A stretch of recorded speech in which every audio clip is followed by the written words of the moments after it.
vous connaissez sûrement les IST, les infections sexuellement transmissibles, et les MST, les maladies sexuellement transmissibles. Mycose, chlamydia, herpès, syphilis, VIH. Mais est-ce que vous connaissez le papillomavirus humain? Il a l'air sympa avec son petit nom un peu mignon.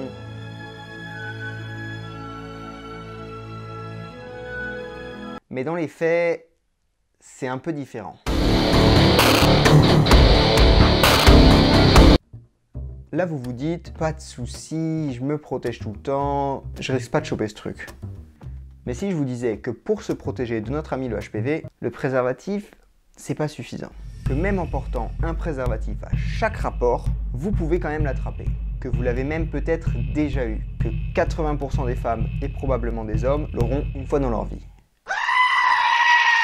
Avant de paniquer et de quitter la vidéo pour courir chez votre médecin, laissez-moi vous donner quelques explications. Le HPV est un virus avec plus de 100 sous-types. Ça veut dire que c'est une espèce de grande famille de virus. Tout le monde se ressemble, mais personne n'est pareil. Dans cette grande famille de virus, on en connaît 13 qui sont oncogènes. C'est-à-dire que statistiquement, ils favorisent l'apparition de cancers. Et c'est ça le problème.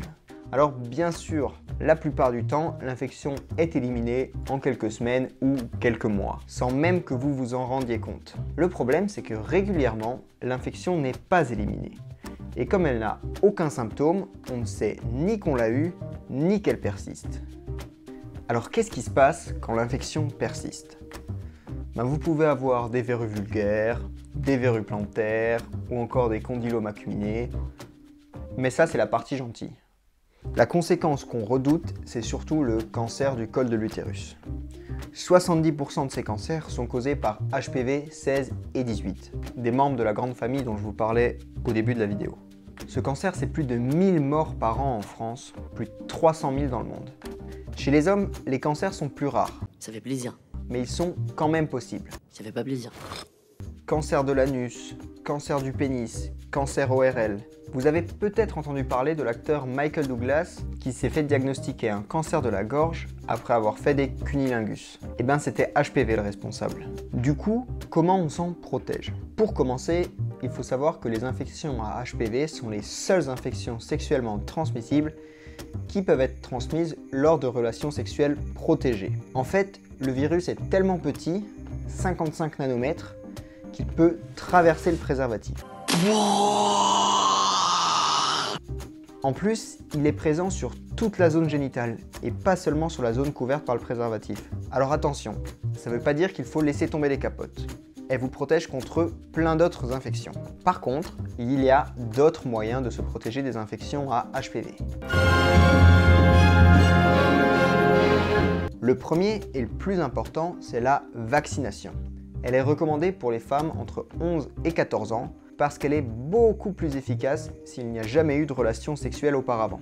Si vous êtes plus âgé, pas de panique, vous pouvez faire un rattrapage jusqu'à 19 ans. Après ça, entre 25 et 65 ans, il faut faire un frottis vaginal tous les 3 ans, que vous soyez vacciné ou non. Le médecin va en fait utiliser une petite spatule pour frotter le fond du vagin à la recherche de cellules anormales qui peuvent être le signe du début d'un cancer. Pour conclure, sortez couverts, faites-vous vacciner et faites-vous dépister régulièrement. Si vous souhaitez plus de précision, vous pouvez poser des questions en commentaire. Je vous invite également à consulter les sources dans la description. Vous pouvez aborder ce sujet avec votre médecin, vous rendre dans un centre de dépistage anonyme et gratuit, au planning familial, etc. Pour m'encourager, vous pouvez liker, vous abonner et activer la petite cloche. Merci d'avoir regardé cette vidéo et à bientôt.